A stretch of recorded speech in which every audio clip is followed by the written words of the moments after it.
Hello, my name is Mike Ward. I'm the Global Director of Content at Informa Pharma Intelligence's Insights portfolio. That includes Script, Pink Sheet and In Vivo. We're here in Stockholm at the BioEurope Spring Meeting. It's a meeting where the pharmaceutical companies, investors and biotech all get together and look to forge partnerships and do deals. I'm joined today by Bernhard Huber, the CEO and founder of ORYX Translational Medicine, which is a Munich-based cancer drug firm. So, welcome, Bernhard. Cancer is a really competitive space. So, could you just explain, what it is that is your edge in this space? You told we are a company for translational oncology. This means we take the projects in a very early stage and then we develop the projects in preclinical and clinical phase 1, 2A, and then we are looking for a partner in the industry. By this method, by this concept, it's possible to get very much promising projects. And this means we are on the top of the cancer research in Europe. This means in 2007 we were in a position to select the best projects in the cancer field. And this is an oncolytic virus and 2 peptide vaccines. And we believe, we are sure by the data we have from preclinical and also from clinical trials, that with our virus we have a tool in hand in which we can induce a revolution in the cancer research field. Right, okay. So let's just sort of track back. So you're sourcing this technology from what, top cancer institutes? Yeah, a little bit about the history. I have been working for the German Cancer Research Centers since 1990. And by this I learned much about the philosophy of the German Cancer Research Center. It's one of the leading cancer research centers in the world. And by this we learned that between 2000 and 2004 many people thought about what can we do to become more interesting for companies. And therefore we had a lot of discussions, what is the best way to find the best projects, to find investors, and then to make a bridge between this academic research and pharmaceutical companies. And this concept, I think, is very successful.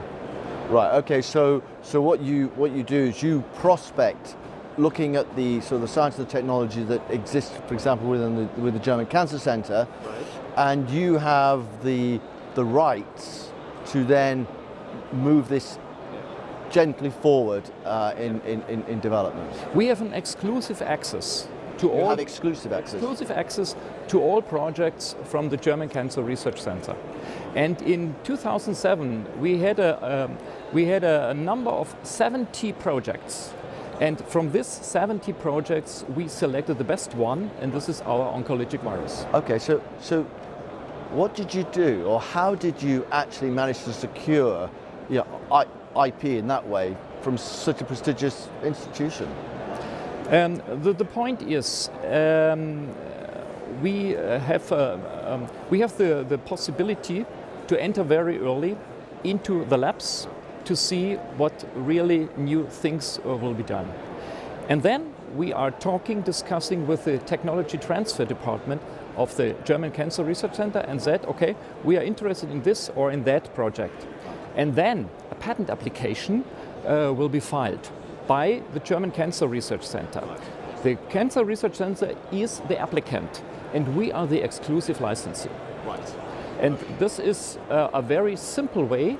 The Cancer Research Center is interested that we bring in know-how, money, and for instance, I would say methods to develop usually a product into a drug. Right, okay. So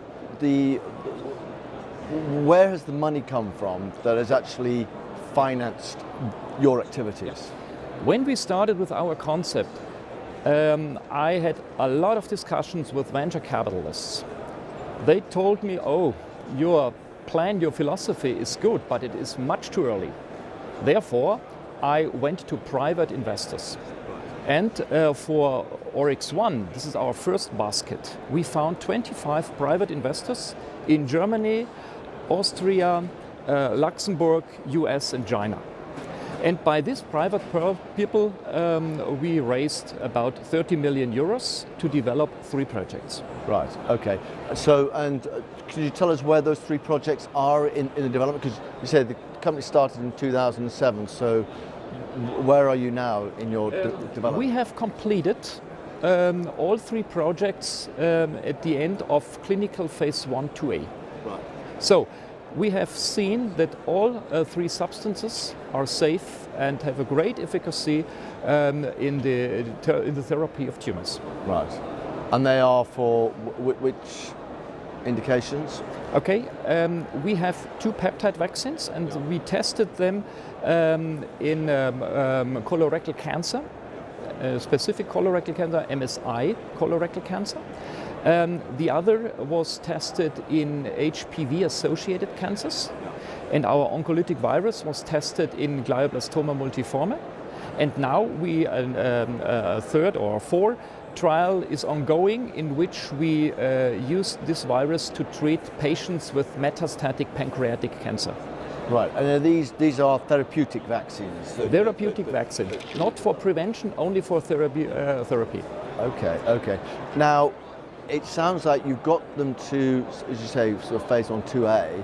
Yeah. So what now happens? Is this not the time when you then try and find a big pharma partner who will then do finish off the rest of the trials? Mike, it's a very good question because we can decide in several directions. Our investors want to see a big partner who will really develop this project and to bring it on the market. We do not want to get a lot of money and then nobody will be interesting anymore. So we are looking for an industrial partner, but if we are not successful, then we will go the way alone because we have money enough from our private hand. Okay. Now, other people have tried therapeutic cancer vaccines and they have struggled either because of sort of manufacturing issues or just because actually the cost. What have you done that you think will save you from that fate? I think you are talking, or your question refers to our peptide vaccines or to all? To all the vaccines. To all the vaccines. We have a clear plan in which way we want to develop these. We have a clear budget, and we know that we can go alone and will be in about 2 years in a position to be at the end of 2B. And then I think our position vis-a-vis pharmaceutical company is much better than today.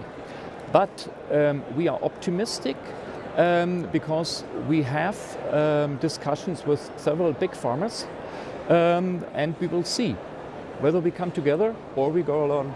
Right. So that you raised 30 million euro. Have you raised any subsequent funds or do you intend to? The 30 million came only from private hand, and in addition we got about 60 million research funds. So in total, we have spent 90 million euros for these 3 projects. Right. Okay. And what's the plan now going forward? I mean, this is a sort of a partnering meeting. As I said, there are pharma here, there are other biotechs, and there are also investors. Who are you wanting to speak to? We use this opportunity to speak with specific pharmaceutical companies.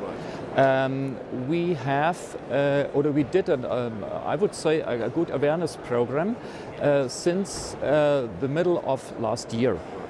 And we contacted about 37, 38 pharmaceutical companies in one-to-one meetings or in follow-ups. Yeah.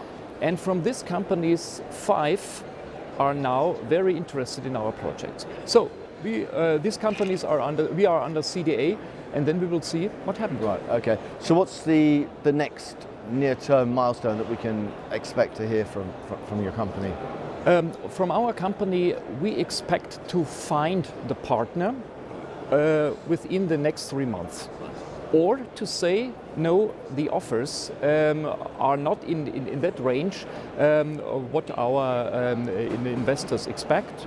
And then we continue with our trials, because at that time we have one trial with the parvovirus ongoing, and this trial will be completed at the end of this year. And the same holds true for one of our peptide vaccines. Great. Well, Sir Bernard, thanks very much for so going much. along and telling us about it. Thank you so much. Good Mike. luck. Okay, good luck.